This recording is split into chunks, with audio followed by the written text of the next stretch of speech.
Le Grand Matin Sud Radio, 8h-10h, Benjamin Glaise. Il est 9h12, soyez les bienvenus si vous nous rejoignez sur Sud Radio, les grands débats de l'été, tout de suite avec une question qu'on va se poser jusqu'à 9h30. La France est-elle suffisamment armée pour lutter contre les incendies? Je vous le disais juste avant la pause. Nos invités ce matin pour évoquer ce sujet, pour entrer dans le fond de ce sujet. Philippe Rigaud, contrôleur général des sapeurs-pompiers, bonjour. Bonjour. Et merci d'être avec nous ce matin sur Sud Radio, également présente dans le studio de Sud Radio, c'est Sophie Pantel, bonjour. Bonjour. Et merci également d'être avec nous ce matin sur Sud Radio, député PS de Lozère, co-auteur également d'un rapport parlementaire sur la flotte aérienne de la sécurité civile. C'est une question centrale qui se pose aujourd'hui. C'est un été... On le sent déjà, c'est un été à risque qui se profile pour les incendies, ça a déjà débuté.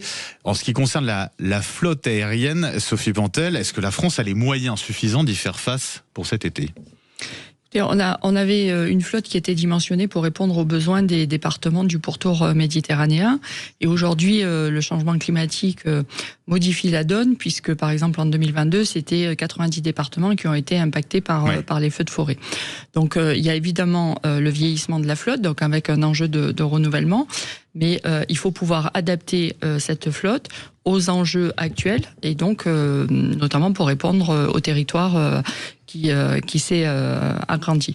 Et puis ce qu'on dit aussi, nous, c'est qu'il faut pouvoir diversifier la flotte et travailler pour trouver une filière industrielle souveraine pour fabriquer notamment les bombardiers d'eau, puisque c'est essentiellement le sujet, parce que sur les hélicos et les Dash, on a eu des renouvellements ou des commandes sont passées.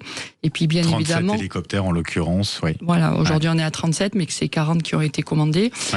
Et qui les derniers seront livrés de 2029. Et puis il faut évidemment s'inscrire en solidarité, en complémentarité avec la flotte de l'Union européenne. On va y revenir sur cette question-là. Effectivement, elle est très importante aussi sur la mutualisation des moyens. Est-ce que ça peut fonctionner? Est-ce que c'est suffisant? Est-ce que c'est la solution au niveau européen? Philippe Rigaud, alors on va faire le décompte. Aujourd'hui, la flotte aérienne de la sécurité civile, 23 avions, 37 hélicoptères. Dans les avions, on a 12 Canadair, chacun qui peut larguer 6 tonnes d'eau. 8 avions à Dash, à 10 tonnes d'eau, et puis 3 Beechcraft. Alors là, c'est mission de reconnaissance, mission de transport, pas de capacité de largage.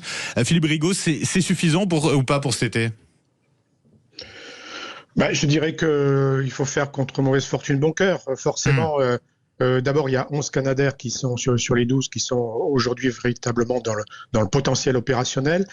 Je pense que cela se verra en fonction de la diversité du nombre de feux et savoir si la moitié nord de la France sera impactée ou pas. Ce qui est embêtant, c'est la multiplicité des départs de feu qui fait qu'il y a des choix à faire en termes d'orientation des avions sur les feux les plus importants et les plus à risque. Parce que Philippe Rigaud, sur cette stratégie d'action et de réaction, elle a évolué à ce niveau-là. Comment on fait justement quand on a plusieurs incendies en même temps ? Alors, la stratégie d'attaque des feux de forêt recommande effectivement d'avoir des largages massifs dès l'éclosion des feux. Donc ça, c'est c'était la pas priorité. le cas avant. Alors ça a toujours été le cas. Aujourd'hui, la problématique qui se pose, c'est celle de la complémentarité de la flotte actuelle, comme l'a dit Madame Pantel, parce qu'il y a des avions qui sont complémentaires les uns les autres, et les projets actuels de développement, et je parle notamment aux sociétés françaises qui sont en développement de nouveaux avions, est particulièrement intéressant pour venir compléter la flotte. Sur la stratégie et le choix de l'emploi des moyens aériens, c'est en fonction effectivement de l'importance du feu, de sa virulence, de son étendue, mais aussi de ce qu'on appelle les sites sensibles, c'est-à-dire ce qu'il faut protéger, notamment les habitations ou les infrastructures vitales. Bien sûr. Sophie Pantel, on entend souvent dire, et beaucoup en ce moment, que notre flotte aérienne à ce niveau-là est vieillissante. Est-ce que c'est vraiment le cas ? Les Canadair ont 30 ans, c'est vrai que les Beechcraft ont 45 ans. Pour autant, alors côté d'âge, il y en a 6 sur 8 qui ont été renouvelés, donc on a la moyenne d'âge est très correcte, et de la même manière sur les hélicos. Voilà, donc certes elle est vieillissante, mais ce qu'il faut, c'est regarder devant et voir comment on avance pour soutenir en fait les startups et les entreprises qui travaillent déjà depuis plusieurs années pour qu'on puisse avoir des bombardiers d'eau français construits sur notre sol. Je crois que ce qu'on a vécu au moment du Covid, aujourd'hui il y a une situation de monopole avec l'entreprise de Havilland. On a vu les difficultés pour pouvoir relancer une chaîne de fabrication, puisqu'il a fallu qu'il y ait plusieurs pays qui se regroupent pour avoir une commande qui soit suffisante pour qu'ils relancent la chaîne de fabrication. Ça a duré 2 ans, d'où en fait la signature du contrat en août 2024 pour les 2 premiers Canadair. Ça veut dire qu'il y a toute une filière industrielle à développer, redévelopper. Alors on a plusieurs projets, dont un qui a de très bonnes chances de pouvoir aboutir, qui travaille depuis un moment et qui pourrait 2029-2030, puisqu'ils sont à la veille de fabriquer le premier prototype, on pourrait retrouver un avion amphibien fabriqué sur le sol français. Philippe Rigaud, on se souvient en 2022, après les incendies de Gironde, Emmanuel Macron avait promis de remplacer les 12 Canadair vieillissants de la France, en commençant par en acheter 4 supplémentaires. On en est loin là aujourd'hui de cette promesse. En fait, la problématique, elle est liée à la rapidité de fabrication de la société des Havilland. Le rapport parlementaire le souligne particulièrement, cette crainte notamment qui est aussi donc une c'est priorité. Donc c'est pas une question de mobilisation, d'engagement politique, si je vous suis bien, Philippe Rigaud. Non, je pense que c'est une question de rapidité de production. Je pense que tout le monde est conscient de ce problème de renouvellement et de complément de la flotte actuelle. La question, c'est de savoir qui aura la plus grande rapidité à produire, et la production des Canadair par la société des Havilland, on peut penser aussi qu'il y aura une question aussi de priorité qui peut être posée pour le continent nord-américain. Ils subissent de très grands feux, notamment au Canada, et on peut effectivement se poser légitimement la question de savoir s'ils vont pas, malgré les commandes européennes, prioriser leurs propres besoins. Est-ce qu'elle est installée où, justement, pour préciser ? Au Canada. Et c'est vrai qu'on n'est pas à l'abri d'avoir un Patriot Act et de donner la priorité au continent nord-américain et non pas à l'Europe. C'est pour ça que c'est important. C'est très inquiétant. C'est pour ça que c'est important de développer une filière chez nous, et pour éviter ce qu'on a connu sur les médicaments ou sur les masques pendant le Covid. Bien sûr. Philippe Rigaud, vous vouliez conclure, pardon. Oui, non, je voulais juste ajouter tout simplement que, comme le dit Madame Pantel, il y a notamment 2 sociétés en France qui sont une qui travaille sur le projet d'un avion amphibie, l'autre qui travaille sur le projet d'un avion terrestre, avec dont l'alimentation serait terrestre, mais avec les mêmes la même type d'activité, utilisation de l'eau ou utilisation du retardant, et avec des productions qui arriveront, notamment pour une société qui pourrait arriver dès 2027. Donc, moi, je crois qu'il faut vraiment miser sur ces sociétés-là, parce que, comme le disait Mme Pantel, il faut effectivement qu'on retrouve notre souveraineté sur cette production, et qu'on ne soit pas dépendant du bon vouloir ou des capacités de production d'autres pays. Mais pour ça, il faut s'engager financièrement. On se souvient, début de l'année 2024, Premier ministre à l'époque, c'était Gabriel Attal. Il avait annulé par décret les crédits qui étaient prévus pour la commande de 2 Canadair supplémentaires. On sait d'ailleurs pour quelle raison, Sophie Pantel ? Il faut l'interroger. En tout cas, mais ça pose une question vraiment très importante. C'est est-ce qu'on est capable et est-ce qu'on assume de mettre les moyens financiers là-dedans, quoi ?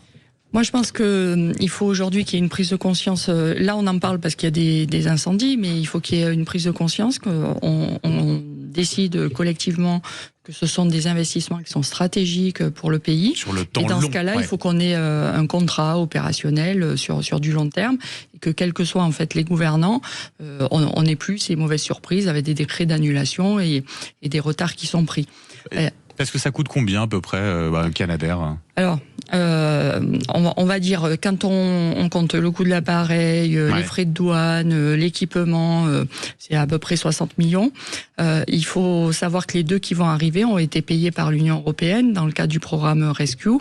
Donc l'Union européenne paye l'appareil, mais ensuite c'est l'État français qui paye tout l'équipement et les droits de douane, tous les autres frais. Donc en gros, c'est comme si on nous finançait à 50% l'appareil. Philippe Rigaud, Bruno Retailleau, ministre de l'Intérieur, a beaucoup parlé de la question de l'entretien. Est-ce que ça peut suffire, en tout cas dans un premier temps, pour ces Canadair qui sont quand même, rappelons-le, assez âgés, quoi? Alors l'entretien, ces fonctions, l'entretien des Canadair aujourd'hui est confié à la société Sabena. Donc c'est là aussi, c'est en fonction des possibilités. Je pense que cette société fait tout son possible pour l'entretien et la maintenance de ces avions. Mais une fois encore, on n'est pas à l'abri d'une problématique de pièces de rechange qui pourrait faire défaut. Et donc, il faut s'assurer véritablement, sans tarder, par le complément de la flotte actuelle, de l'acquisition d'avions fiables et dont les pièces de rechange et la maintenance seront faciles sur le territoire français. Alors, question pour le coup très cash. Alors, Philippe Rigaud, est-ce qu'on a des pilotes aujourd'hui de Canadair qui ont peur, enfin de justement de les piloter? Je sais pas, peut-être parce qu'ils ont un peu de l'âge. Est-ce qu'il y a une appréhension particulière? Je sais pas. Non, je pense pas qu'ils aient peur, parce que ce sont des gens qui sont chevronnés, qui viennent du secteur civil ou du secteur militaire et qui ont l'habitude de piloter ces avions tous les étés. Donc je pense pas qu'il y ait de peur. La problématique est celle, encore une fois, du renouvellement qui ne soit pas différé ou qui ne soit pas reporté pour des raisons budgétaires. Aujourd'hui, il faut vraiment se mettre les moyens, parce que on en parle parce que c'est l'été, mais il ne faut pas qu'à l'automne tout ça soit oublié pour d'autres problématiques financières qui seraient mises en avant. Donc il faut vraiment maintenir ce contrat, ce programme, et s'engager fermement, parce que les feux seront de plus en plus, les méga-feux seront de plus en plus forts, virulents et de plus en plus nombreux, et tout ça viendra en alternance avec des intempéries autres telles que les inondations, et il y aura alternance de ces phénomènes climatiques. Sophie Pantel, députée socialiste de Lozère, je le rappelle, co-auteur d'un rapport parlementaire sur cette flotte aérienne de sécurité civile. Vous parlez notamment dans ce rapport de la question de l'Europe. Est-ce que l'Europe peut être une solution justement pour faire face à ces enjeux-là? Qu'en est-il? Est-ce que c'est la solution ou l'une des solutions qu'on a à disposition? C'est une des solutions, et qui doit être complémentaire à une flotte nationale qui soit suffisamment dimensionnée. Donc c'est vrai que pour passer le cap aujourd'hui, on a la location ou on a le rétrofitage dont parlait le contrôleur général, qui peut permettre de passer cette période. Et nous, ce qu'on dit, c'est que puisqu'il devait y avoir 16 commandes à 2 à Villande, il faut déterminer le nombre d'avions à commander et réorienter en fait les crédits pour soutenir les sociétés françaises qui travaillent pour nous proposer des solutions nationales. Et puis avec évidemment une complémentarité au niveau de l'Union européenne. Le programme Rescue de l'Union européenne, il est quand même très intéressant pour la France, puisque lorsque l'Union européenne nous finance un appareil, donc il est localisé dans un État membre, il est quand même à disposition de l'État membre. Par contre, c'est le niveau 3 d'intervention pour l'Union européenne, c'est-à-dire vous avez un État membre en difficulté.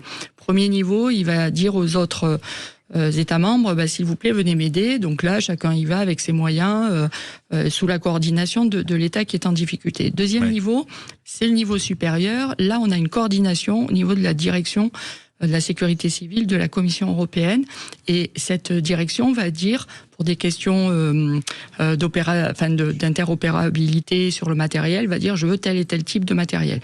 Et troisième niveau, c'est là où l'Union européenne va dire je veux que mes appareils financés par l'Union européenne interviennent au secours de tel ou tel État membre. Dans ce cas-là, on est sur le troisième niveau. Voilà, je crois qu'aujourd'hui, on voit bien que le réchauffement climatique, tout le monde va être concerné, et on s'en sortira pas tout seul non plus, et il va y avoir des moments où on aura aussi besoin de la solidarité des autres États. Donc en fait, il faut trouver le bon équilibre. En tout cas, il faut pas se défaire d'une flotte. Il faut surtout pas se défaire d'une flotte nationale qui soit suffisamment dimensionnée. Mais la complémentarité avec le programme Rescue, d'ailleurs, l'Union européenne vient d'adopter une stratégie de prévention des risques, est évidemment nécessaire sur le continent européen. Philippe Rigaud, je rappelle, vous êtes contrôleur général des sapeurs-pompiers. Au niveau des pilotes, est-ce qu'on en a assez? Est-ce qu'on arrive à recruter suffisamment de pilotes pour ces opérations-là? Alors aujourd'hui, le nombre de pilotes correspond à l'état actuel en nombre de la flotte aérienne. Par contre, il y aura nécessité dans les temps à venir. Moi, je pense qu'il faudrait qu'il y ait véritablement une académie, en quelque sorte, spécialisée sur la lutte aérienne contre les feux de forêt. Ce qui n'est pas le cas aujourd'hui.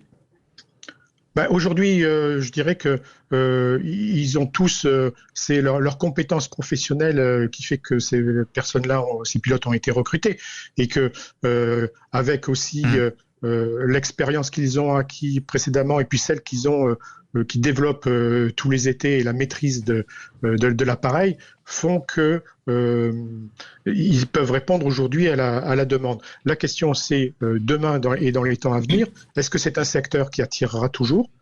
Ça, on n'en est pas certain. Il est difficile de le dire aujourd'hui.